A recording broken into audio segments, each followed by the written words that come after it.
commissioners do not have a full understanding of what we've been dealing with for Years. yeah.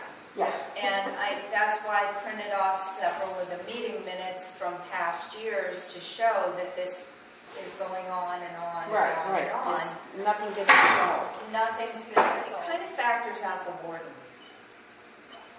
as a contributing factor to all this. And I think that it really illustrates when you look at the past meeting minutes, it's staff related. I mean, it's, yeah, and we all know that, and I expressed that to Commissioner Creighton, that huge staff problems, and that I believe, as do other people, that the staff is unmanageable. Absolutely. I mean, we've got serious problems with the staff down there, and I really don't think, I mean, if you had, I don't know, Sylvester Stallone and Rambo in there managing, I don't know that it would be any better. Issues at the pound. Judy has done a really nice, this was a kind of a notes to herself, but it turned into a really good document for all of us. And basically, you know, just the ways that the Stark County Pound is still not running as it should. Do you want to speak to this, Judy? Well, and what I did was, I had made notes to myself, as Nancy said, and we were talking about a report to the commissioners, and I just thought, let's get it all on paper because the commissioners are new, and several things that they go, well, we never heard about this. Well, maybe they haven't. We've been dealing with it, like the mold and the rice and, you know, Right. all that stuff. So I compiled it all into a report, which turned out to be rather lengthy because there were just so many things. And I have since thought of a couple things that I didn't even add.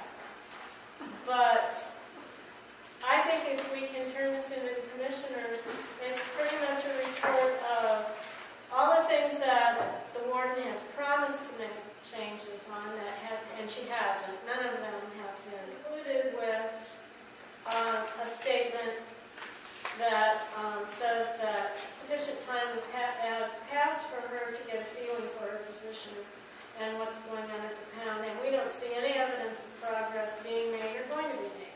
in reviewing this, I mean, do we have any additions? Is there something on here that's not fair or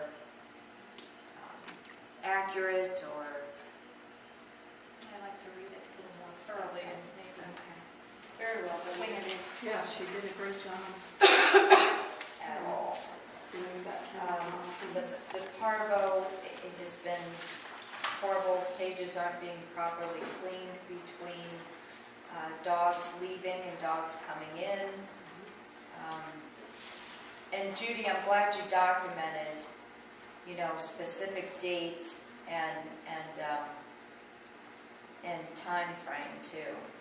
Under cleaning protocol, you said August 9th the dog was adopted out of a large cage at 2, and by 4 there was another dog in that cage without any cleaning being done. And I can tell you another instance, if I look at the calendar and the date as well, where I physically saw that. I actually saw that Right. down in one of the small cages. Happens every And day. then, It happens every day. Every day. To show a continuing pattern of things not being corrected. And like I said, you know, this is not, for me, personal against Reagan in any way, shape, or form.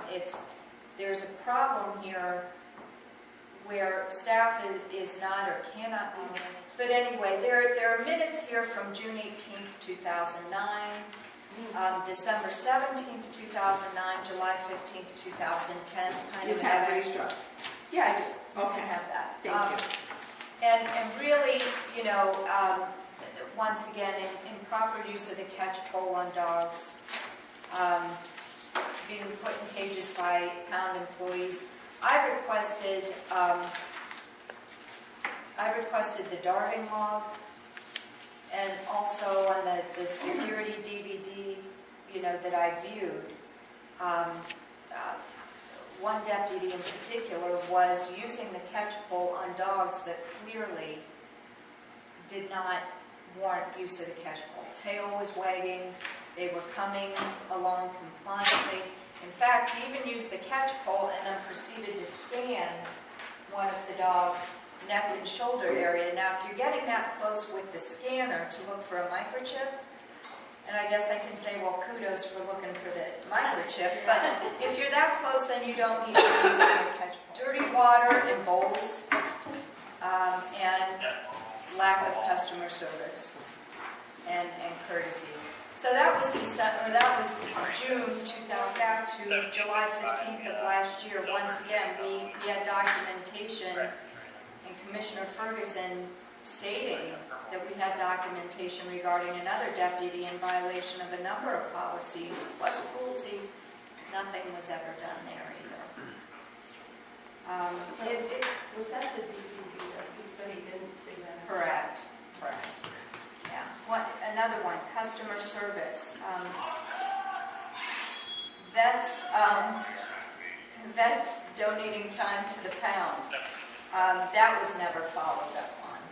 You know, we have vets agreeing to donate their time, and that was never followed up on. So I guess what I'm trying to say, and then I can pull more minutes, but in addition to this report, I think what we've got is a pretty accurate record of some long-standing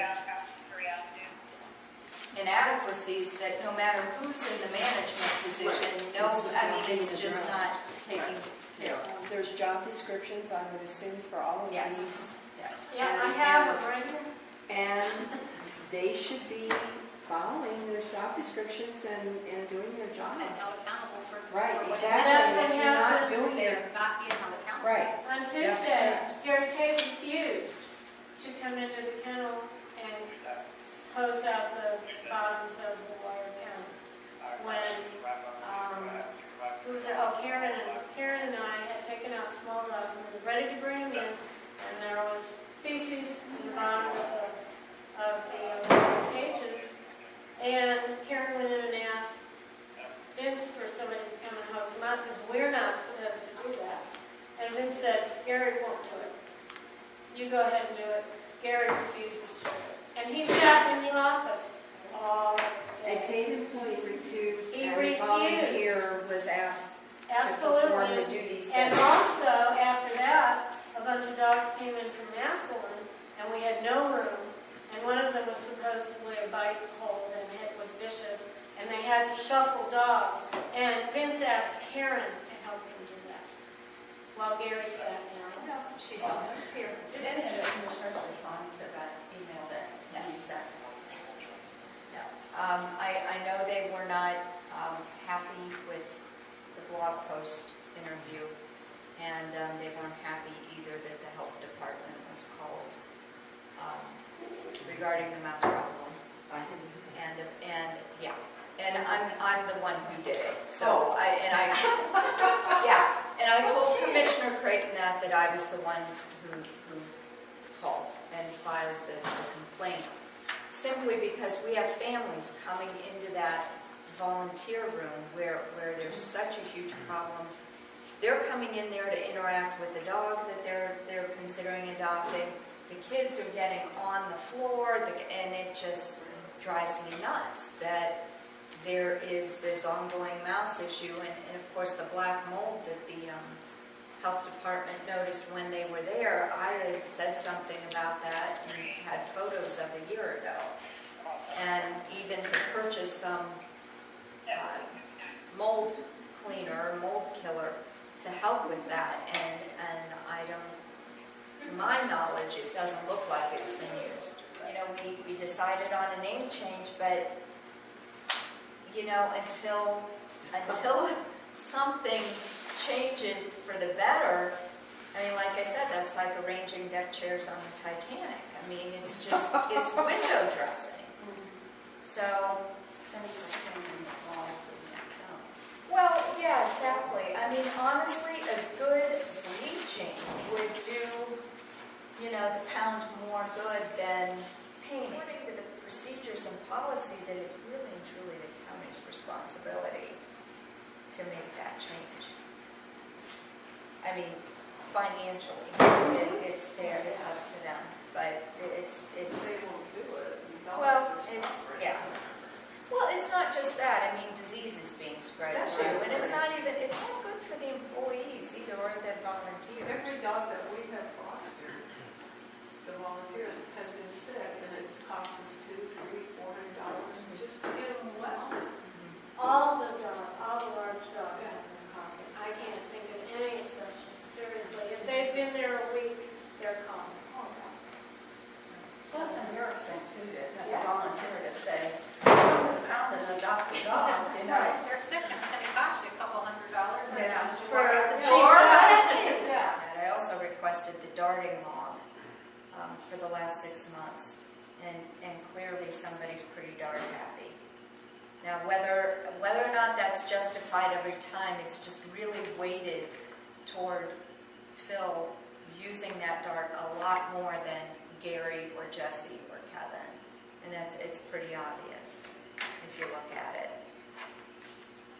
So I do have a real problem with that. I wonder how many times that was actually justified. I mean, I get, it's just very frustrating, and I know we all have better things to do with our time than to beat our heads against the wall. But I think, in all fairness, the newer commissioners need to look at this. That this has been going on for quite a while. I can't expect them to think that we're any more than a bunch of, alarmists or whatever, if they don't see the history.